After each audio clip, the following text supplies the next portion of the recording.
Samantala, itinuturing naman ng National Bureau of Investigation o NBI na higit pa sa isang simpleng banta ang balak na pagpatay kay Pangulong Ferdinand Marcos Jr. Sa pagtestigo nga sa impeachment trial, sinabi ni NBI Director Melvin Matibag na lumalawak na ang saklaw ng kanilang investigasyon mula sa isyu ng pagbabanta sa buhay.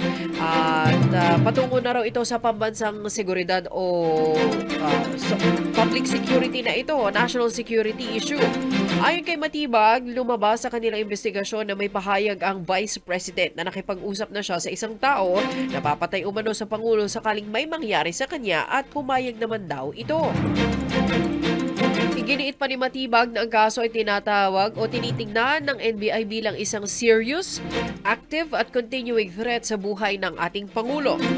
Pero ang amin pong iniimbestigahan ay sinuulit ko nga po, the serious, active, and continuing threat to the life of the President which already transcend to a national security issue. Sapagkat malinaw po na hindi na ito banta, kundi isang plano na patayin ang Pangulo ng Pilipinas.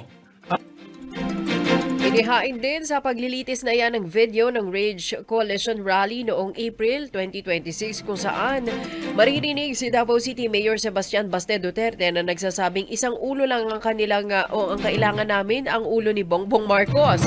Ayon pa kay Matibag, sumasailalim na sa authentication at preservation process ng NBI ang naturang video at ikinukumpara ito sa mga naunang pahayag ng Vice Presidente. Radyo natin nationwide.